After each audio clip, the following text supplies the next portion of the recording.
শক্তিপীঠ মা কামাখ্যাৰ লগত মায়ঙৰ কি সম্পৰ্ক আমি এই সম্পৰ্কৰ উমান ল'বলৈ এতিয়া যাত্ৰা কৰিছোঁ মায়ঙলৈ এজন ত্ৰান্তিকৰ ঘৰলৈ ভিডিঅ'টো শেষলৈ চাব কি কয় ত্ৰান্তিকজনে কি সম্পৰ্ক আছে মায়ঙৰ লগত শক্তিপীঠ মা কামাখ্যাৰ কিয় আহে মায়ঙলৈ শক্তিপীঠ মা কামাখ্যালৈ অহা যিসকল তান্ত্ৰিক আছে সেই তান্ত্ৰিকসকল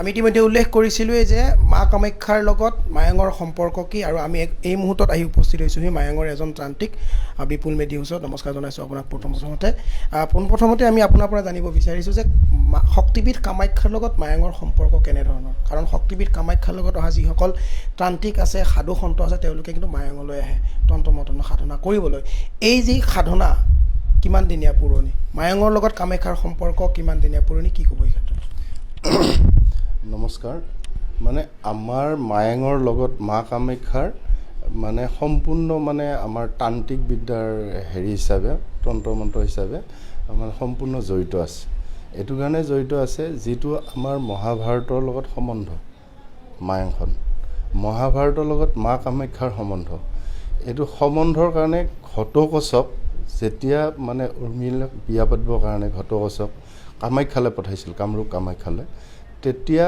প্ৰভু ভগৱন্তই শ্ৰীকৃষ্ণই মানে তেওঁক বুদ্ধিৰ আশীৰ্বাদ দি পঠাইছিল অৰ্থাৎ মন্ত্ৰৰ এটা বুদ্ধি দি পঠাইছিল আৰু সেই মোহিনী মন্ত্ৰৰ আঁৰ লৈ যেতিয়া তেওঁ তালৈ বিয়া পাতিব গৈছিলে ঘটকচে তেওঁক তেতিয়া সেই প্ৰমাণখিনি তাতে চাইছিলে আৰু সেই প্ৰমাণ মানে মন্ত্ৰৰ হেৰিতে যোগ হৈ আৰু সেইকাৰণে মা কামাখ্যাৰ লগত আমাৰ মায়ঙৰ সম্বন্ধটো মানে ওতঃপ্ৰোতভাৱে তন্ত্ৰৰ লগত জড়িত আছে তন্ত্ৰৰ লগত এইটোৱে জড়িত আছে আমি প্ৰথম যেতিয়া মন্ত্ৰ ফাঁকি মাতোঁ শ্ৰীকৃষ্ণাই নম মানে তেওঁক স্মৰণ কৰিবলৈ যেনে ঘটকচে শ্ৰীকৃষ্ণক স্মৰণ কৰিছে আৰু সেই কথাটো স্বয়ং শ্ৰীকৃষ্ণই ঘটকচক কৈছে যেতিয়া তুমি তাত যাবা মোক স্মৰণ কৰিবা আৰু সেইকাৰণে শ্ৰীকৃষ্ণৰ মানে প্ৰভু ভগৱন্তৰ লগত আমাৰ মায়ঙৰ মানে সম্বন্ধটো আৰু কামাখ্যাৰ সম্বন্ধটো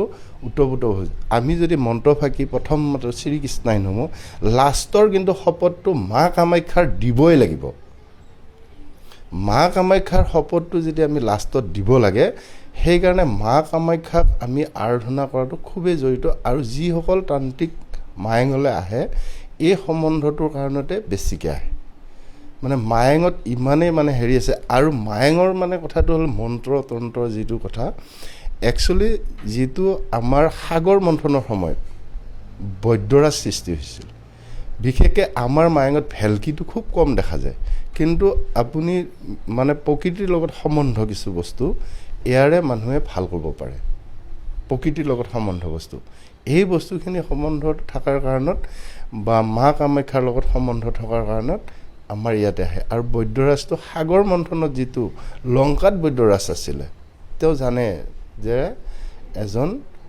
আমাৰ এনেকুৱা এটা বিপদ হ'ব আৰু সেই বিপদত আমি উদ্ধাৰ কৰাৰ কাৰণে তেওঁৱে সৃষ্টি কৰিছে প্ৰভু ভগৱন্তৰে লীলা সেইটো কাৰণ যেতিয়া সাগৰ মন্থনত সৃষ্টি হৈছিলে আৰু সেইকাৰণে বৈদ্যৰাজটো আৰু কামাখ্যাৰ লগত মায়ঙৰ সম্বন্ধ আছে একচুৱেলি মাইবঙৰ পৰা মায়ঙটো আমাৰ তাৰ লগত সম্বন্ধ আছিলে যে আমাৰ গুৰুজনেও কৈছিলে যে তুমি যিমানেই নকৰা যিমানেই নপঢ়া কিন্তু মন্ত্ৰ যিমানেই নিশা মা কামাখ্যাৰ শপত তুমি দিবই লাগিব আৰু মা কামাখ্যাৰ শপতটো থকাৰ কাৰণে আমাৰ তান্ত্ৰিকৰ লগত সম্বন্ধ আছে এতিয়া অম্বুবাচীত মা মানে যেতিয়া সেই 3 দিন একচুৱেলি তন্ত্ৰ মন্ত্ৰ কৰিবলৈ নাপায় তেওঁক মাতিবই নাপায় কিয় নাপায় তেওঁ শপত দিলে তেওঁ দুখ পাব তেওঁ যিহেতু ৰজস্বলা হৈ তেওঁ এটা ৰেষ্ট লোৱা নিচিনাকৈ আছে তাত যেতিয়া তেওঁক অশান্তি দি মাতে আমি বহুতে কৈছে তন্ত্ৰ মন্ত্ৰৰ কাৰণে যায় নহয় বিপদত তেওঁক এটা স্মৰণ তেওঁ যেনেকৈ ভগৱানক মাতি আছে আমিও তন্ত্ৰিকসকলে ভগৱানক মাতি আছে তেওঁ যেতিয়া ওলাই আহি পেলাই আশীৰ্বাদ দিব সেইখিনিয়ে তেওঁ কামত দিব যে মোকো মোৰ লগতে তেওঁলোকো ভক্ত হৈ মানে তেওঁ আৰাধনা কৰি আছে যে সেই বুলি তেওঁ শপত দিয়া কিবা দিয়া এই সম্বন্ধটো বিশেষকৈ মানে হাত লাগে আমতিৰ সময়ত আমি কোনো কাৰণত দিব নোৱাৰোঁ আৰু আমি কোনো মানে ঔষধ বা কিবা গছ উঘালিব নোৱাৰোঁ এইটো কোনো কাৰণতে নহয়। যেনে মাটি কাটিব নোৱাৰি বা গছ ঔষধৰ গছ এডাল ক'ৰবাত পালোঁ তাৰ পৰা আনি ইয়াত ৰুম, সেইটো কেতিয়াও হ'ব নোৱাৰিব। সেইটো কাৰণে মা কামাখ্যাৰ লগত মায়ঙৰ ওতঃপ্ৰোতভাৱে জড়িত। যিসকল তান্ত্ৰিক আছে সেই তান্ত্ৰিকসকলে মায়ঙত তন্ত্ৰ মন্ত্ৰ সাধনা কৰিবলৈ আহে, ক'ত তেওঁলোকে তন্ত্ৰ মন্ত্ৰ সাধনা কৰে বা আপুনি কেনেধৰণে সাধনা কৰিছিল? মায়ঙৰ কোৱা হয় বুঢ়া মায়ং পাহাৰ আছে, বুঢ়া মায়ং পাহাৰত অজস্ৰ গণেশৰ মূৰ্তি আছে, সেই গণেশৰ মূৰ্তিসমূহক আলম লৈয়ে তান্ত্ৰিকসকলে তন্ত্ৰ মন্ত্ৰ সাধনা কৰে বুলি ইতিমধ্যে আমি গম পাইছোঁ বা লোক বিশ্বাস আছে বা জনশ্ৰুতি মতে আমি শুনিবলৈ পাইছোঁ। কি কয় এই ক্ষেত্ৰত আপুনি? মানে আমাৰ মায়ঙত যিকেইখন মানে আশ্ৰম আছে, আশ্ৰম যিখিনি আমাৰ মায়ঙত আছে তন্ত্ৰ সাধনাৰ কাৰণত আপোনাৰ মায়ঙত আশ্ৰম কেইখনমান আছে। কিন্তু গণেশ বাবাকে যে কৰি কেনে যে তন্ত্ৰৰ লগত গণেশ বাবাৰ জড়িত নাথাকে। একচুৱেলি তন্ত্ৰৰ লগত গণেশ বাবা জড়িত এইটো কাৰণে নাথাকে, তেওঁ হ'ল লক্ষীৰ হেৰি হয়, পুত্ৰ হয়। তেওঁ এনেই আশীৰ্বাদ দিয়ে, প্ৰথম পূজাটো তেওঁ কৰিব লাগে। কিন্তু তন্ত্ৰ সাধন কৰাটো আপুনি দুটা ছিষ্টেমেৰে কৰে, কালী সাধন বা শিৱ সাধন বা এই ভাগৱত সাধনেৰেও মানে কৰিব পাৰে মায়ঙত। মানে সেনেকুৱাকৈ আশ্ৰম আছে কেইখনমান, সেই তাত কৰিব পাৰে। কিন্তু এনেকুৱা নহয় যে গণেশ বাবাই যে তেওঁক এই বস্তুটো দিছে, মানে তাত তন্ত্ৰ সাধন কৰাৰ কাৰণে গণেশৰ ওচৰত কিন্তু মই আজিলৈ দেখা নাই। আৰু 2800 মন্ত্ৰ মই এতিয়ালৈ পঢ়ি আছোঁ। মোৰ দেউতাৰ 2800 মানে 2800 মন্ত্ৰ মানে এতিয়া ওলাই আছে। তাৰমানে মন্ত্ৰবিলাকত সৰু সৰু পেকআপ, মানে ধৰা 5টা লাইন 3টা লাইন, এই লাইনতো এটা এটা মন্ত্ৰ হয়। মই গোটেইখিনি মানে এতিয়া পঢ়ি আছোঁ যে তাতে গণেশ প্ৰভুৰ কোনো নাম লিখা নাই। গণেশ তন্ত্ৰ মন্ত্ৰটো কৰাৰ প্ৰথমতে গণেশক এবাৰ স্মৰণ কৰি লোৱা হয়। স্মৰণটো গণেশ বাবাৰ ওপৰত গণেশ চাই নমো বুলি মই এতিয়ালৈ মন্ত্ৰ পোৱা নাই। আমাৰ যিখিনি মন্ত্ৰ আমাৰ মোৰ দেউতাই গুৰু, মোৰ মামা গুৰু আৰু এজন মোৰ ককা গুৰু আছে, তেওঁলোকে কোনো কাৰণত গণেশৰ শব্দটো এতিয়ালৈ অহা নাই। মানে নহয় নাৰায়ণক মাতিছে, নহয় শ্ৰীকৃষ্ণক মাতিছে, কিন্তু গণেশক মাতা নাই। কিন্তু শপত শিৱ পাৰ্বতী, কামাখ্যা মাই এই শপতটো দিয়ে। কিন্তু মায়ঙত মোহিনী মন্ত্ৰ আছে। মোহিনী মন্ত্ৰৰ জৰিয়তে মায়ঙৰ যিসকল ত্ৰান্তিক আছে, যিসকল যাদুৰ সাধক আছে, তেওঁলোকে কি কৰে, মোহিনী মন্ত্ৰৰ জৰিয়তে কাৰোবাক ভুলাই তেওঁলোকে ওচৰলৈ আনিব পাৰে বুলি জনশ্ৰুতি আছে। কি কয় এই ক্ষেত্ৰত আপুনি? এইটো মানে কেনেকুৱা গোটেই মানে মিছা নহয়, মানে এইটোৱে পাৰে, এনেকুৱা মন্ত্ৰ আছে। তেওঁ সেইমতে সাধনো কৰিব লাগিব। সাধন যদি নাথাকে কিন্তু তেওঁ মোহিনী মন্ত্ৰৰে এজনী ছোৱালী ভুলাই আনিব নোৱাৰে। আনিব পাৰিব, এসপ্তাহ সময় থাকে। নহ'লে বিয়া পাতি মোহিনী মন্ত্ৰ মাৰি বিয়া পাতিব পাৰিব, 15 দিন থাকিব, কিন্তু লাইফ টাইম নহয়। লাইফ টাইম যদি তেনেকুৱা কৰিব বিচাৰে, কৰিব কি থাকিব তেতিয়া তেওঁৰ মানে প্ৰথম প্ৰতিকাৰ আছে, সেই ছোৱালীজনী বা ল'ৰাটোৰ প্ৰতিকাৰ দিব লাগিব। সেই প্ৰতিকাৰৰ মতে যদি তেওঁ কোনোবা নহয় কোনোবা এটাৰ মানে সৃষ্টি আছে, যেতিয়া যোৰা এখন আছে, কিন্তু প্ৰকৃততে ৰাজযোৰা যিটো কয় সেইটো কিন্তু চাই মেলিহে কৰা যায়। যদি সেইটো চাই খেলি মেলি থাকে, তেতিয়াহ'লে কোনো কাৰণত তাৰমানে লাইফ টাইম সেইখন যোৰা নাথাকে। আৰু থাকিব লাইফ টাইম, মন্ত্ৰৰ যোৰাটো থাকিব, সেইটো ছিষ্টেমো আছে। কিন্তু খুট নাট মানে ঘৈণীয়েক যদি পিছফালে শুই থাকিব, গিৰিয়েক পিছফালে শুই থাকিব, কিন্তু খুট নাট হৈয়ে থাকিব। মানে কেতিয়াও মানে শান্তিৰ সংসাৰ নহয়। কিন্তু তন্ত্ৰ মন্ত্ৰ আমি কিছু সময় পূৰ্বে আহি উপস্থিত হৈছোঁ, তাতে আমি দেখিবলৈ পাইছিলোঁ এগৰাকী মহিলা আছে, তেওঁৰ এগৰাকী কিশোৰীৰ লগত লৈ আহিছে। কিশোৰীগৰাকী ঘৰৰ পৰা ওলাই যায়, কোনো কাৰণ নোহোৱাকৈ অকাৰণতে ওলাই যায়, ক'ত যায় কি কৰে তেওঁ একো নাজানে। তাৰপিছত সেই মহিলাগৰাকী এই বিপুল মেধি তান্ত্ৰিকৰ ওচৰলৈ আহিছিল। অহাৰ পিছত কিন্তু তেওঁ কি কৰিলে আমি নাজানো বা তেওঁ নাজানে, দুদিনৰ পিছতে কিন্তু সেই কিশোৰীগৰাকী নিজে আকৌ ঘৰলৈ উভতি আহিছে। কি ক'ব আপুনি? মানে এইটো প্ৰভু মই আনা বুলি নহয়, গুৰুজনাৰ আশীৰ্বাদ, প্ৰভু ভগৱন্তৰ আশীৰ্বাদ, মানে মা কামাখ্যাৰ আশীৰ্বাদ।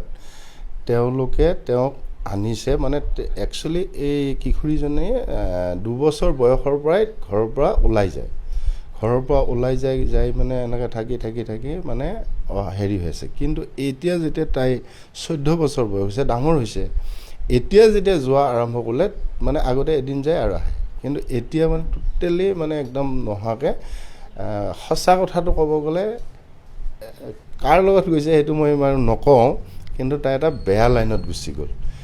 আমাৰ চোৱাৰ প্ৰক্ৰিয়া আছে, আমি চাওঁ মানে আমাৰ নিজাকৈ গুৰুজনাই দিয়া মানে কৰি আছে।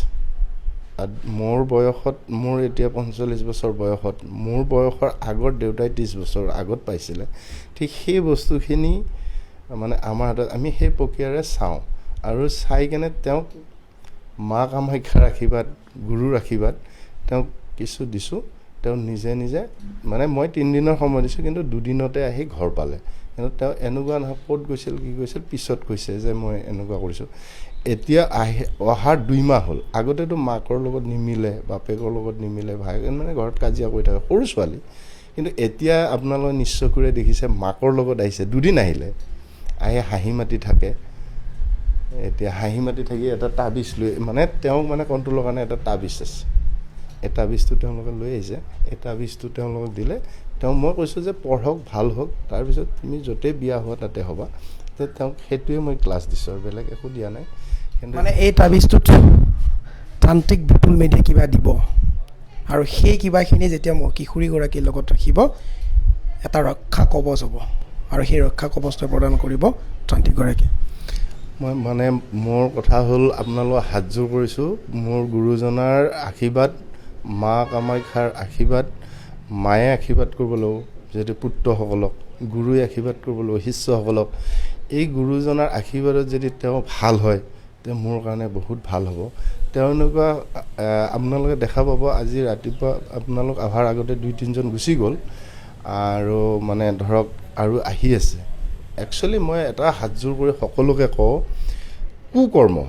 কুকৰ্ম যিয়ে 2-এজনে শিকিছে, আপোনালোকক হাতযোৰ কৰি গৈছে, এয়ে কিন্তু 7 পুৰুষ নৰকত পৰি আপোনালোক মৰিব। কিন্তু যে সৰু সৰু মানে এনেকুৱা আপুনি কৰিছে ডাঙৰক, ভুগিছে বাচ্ছাই, এই বস্তুটো আপোনালোকে হাতযোৰ কৰি গৈছে নকৰিব। কিন্তু ইয়াৰ পৰিণাম মানে বহুত বেয়া হৈ যাব। নিজকে মায়ে ক্ষমা নকৰিব। মানে এই যে অসুৰৰ নিচিনা কাম, মানে এনেকুৱা কাম কেতিয়াও কৰিব নালাগে। সকলোকে হাতযোৰ কৰি গৈছোঁ, মানে যদিও কোনোবাই কৰিছে কেতিয়াও কৰিব নালাগে।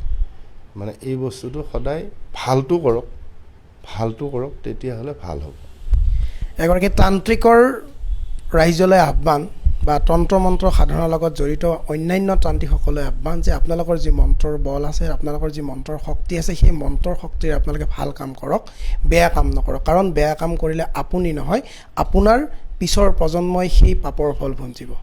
আৰু ইয়াৰ দৰ্শকসকল, আমি আপোনালোকক দেখুৱালোঁ কামাখ্যাৰ লগত মায়ঙৰ সম্পৰ্ক কি, সুন্দৰকৈ আমাক তান্ত্ৰিক বিপুল মেধিয়ে ইতিমধ্যে জনাই দিছে। আমি ইয়াৰ পিছৰ সময়ত মায়ঙৰ অন্যান্য বহুত ৰহস্যময় স্থান আছে, ৰহস্যময় কাহিনী আছে, সেই ৰহস্যময় স্থান আৰু ৰহস্যময় কাহিনীৰ বিষয়ে আপোনালোকক অৱগত কৰাম।